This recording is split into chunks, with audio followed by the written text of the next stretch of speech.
Hello বন্ধুরা, তোমরা সব কেমন আছো? আশা করি তোমরা খুব খুব ভালো আছো, আর আমিও ভালো আছি। আমি সুদীপ্তা চলে এসেছি রোজের রান্নাবান্না, ঘরোয়া রান্নাবান্নার ভিডিও নিয়ে।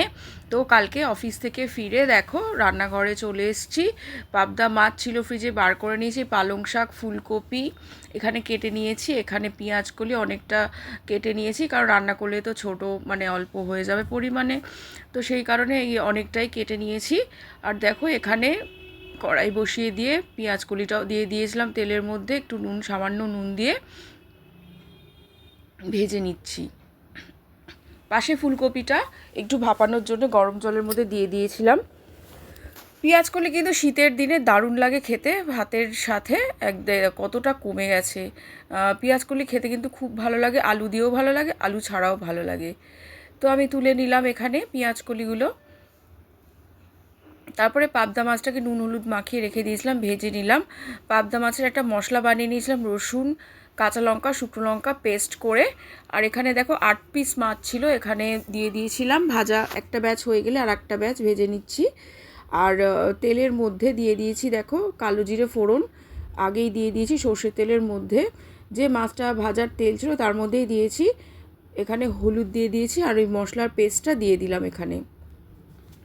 সেরকম কোনো গুঁড়ো মশলা ইউজ হয় না এতে, খুব সিম্পলভাবে ঘরোয়াভাবে এই পাবদা মাছটা আমি রান্না করে থাকি, আর বাড়িতে ভীষণভাবে পছন্দ করে। সামান্য একটু গরম জল দিয়ে দিয়েছিলাম, আর পাবদা মাছগুলো দিয়ে দিয়েছি। এখানে নুন স্বাদ অনুযায়ী দিয়েছি। এখানে একদম গামাখা হয়ে গেলে নামিয়ে নিয়েছিলাম। এখানে দুটো হাফে রেখেছি, 4 পিস করে। এখানে দেখো এবার পালং শাকটা রান্না করব। ভালো করে ধুয়ে বেছে নিয়েছিলাম, কেটে নিয়েছি। এখানে সর্ষের তেল দিয়ে দিয়েছি, এখানে 5 ফোড়ন, শুকনো লঙ্কা দিয়ে দিচ্ছি। আর তারপরে এখানে সামান্য একটু পেঁয়াজ অ্যাড করব, রসুন দিয়ে দিলাম। এখানে রসুনটা থেতো করে অল্প করে দিয়ে দিয়েছি, সামান্য পেঁয়াজ অ্যাড করব।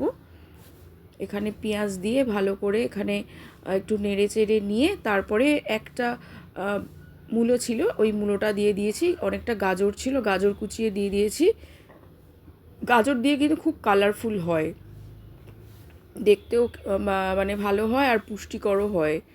আর এখানে পাশে কড়াইতে ভাপানো ওই ফুলকপিগুলো দিয়েছি, ফুলকপি বানাবো বলে।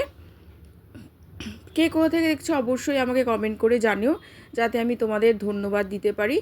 আর ভিডিওগুলো ভালো লাগলে অবশ্যই লাইক কমেন্ট শেয়ার করে দিও, আর পেজটাকে ফলো করে দিও। যারা প্রোফাইল থেকে দেখবে তারা প্রোফাইল ফলো করে দিও, আর যারা ইউটিউব চ্যানেল থেকে দেখবে তারা অবশ্যই সাবস্ক্রাইব করে দিও।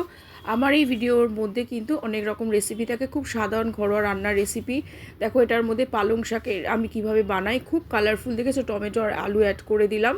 রেসিপিগুলো থাকে, এগুলো দেখলে তোমরা কিন্তু অনায়াসেই এইগুলো দেখে দেখে রান্না করতে পারবে।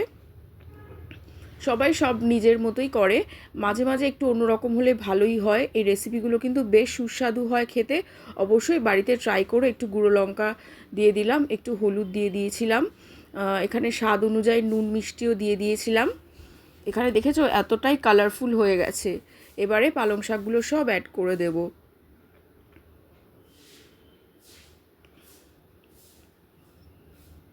একটু চেপে চেপে দিয়ে দিচ্ছি, কড়াইটা একটু ছোটোই হয়ে গেছে, 2 আঁটি পালং শাক ছিল। আর এখানে পাশে ফুলকপিগুলো ভাজা চলছে। দেখো পালং শাক থেকে জল অলরেডি বেরিয়ে গেছে, এবারে ভালো করে জলটাকে শুকিয়ে নিতে হবে, তাহলেই ভীষণ সুস্বাদু এই পালং শাকের তরকারিটা রান্না হয়ে যাবে। এখানে দেখো ফুলকপির আলু দিয়ে বানাবো। এখানে সাদা জিরে সর্ষের তেলের মধ্যে দিয়ে দিয়েছি, আর এখানে শুকনো লঙ্কা তেজপাতাও দিয়ে দিয়েছি। এখানে একটা মশলা বানিয়ে নিয়েছি জলের মধ্যে, হলুদ গুঁড়ো, ধনে গুঁড়ো, অল্প জিরে গুঁড়ো। এখানে ভালো করে জল অ্যাড করে দিয়েছি। এরম করে দিলে না মশলাটা পড়ে না, আর টেস্টটাও বেশ ভালো হয়। একটু আদাও গ্রেট করে নিয়েছিলাম, তো এটা দিয়ে দেওয়ার পর গ্রেট করা আদা অল্প করে দিয়ে দেবো। খুব সিম্পলভাবে ঘরোয়াভাবে একদম কম মশলা দিয়ে ফুলকপিটা বানিয়ে নেবো। এই দেখো কী সুন্দর কালারটা হয়ে গেছে। এবার আদা গ্রেট করে রেখেছিলাম, এটা দিয়ে দেবো, ভালো করে কষিয়ে নেব। কষিয়ে নিচ্ছি, পাশে কিন্তু পালং শাকটা হচ্ছে, কারণ জল মরতে অনেকটাই টাইম লাগে।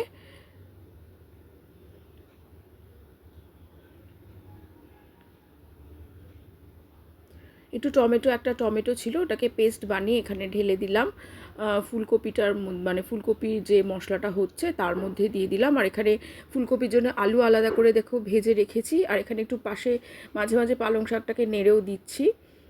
আর এখানে দেখো ফুলকপির ফুলকপি ভেজে রেখেছিলাম, আর দিয়ে দিলাম ফুলকপিগুলোকে ভালো করে মশলার সাথে কষিয়ে নেব। এখানে কষানো হয়ে গেছে, এবার ভাজা আলুগুলো দিয়ে দিচ্ছি, ভালো করে কষিয়ে নিচ্ছি। এখানে নুন মিষ্টি স্বাদ অনুযায়ী দিয়ে দিয়েছিলাম। ভালো করে কষিয়ে সামান্য একটু গরম জল অ্যাড করে দেব।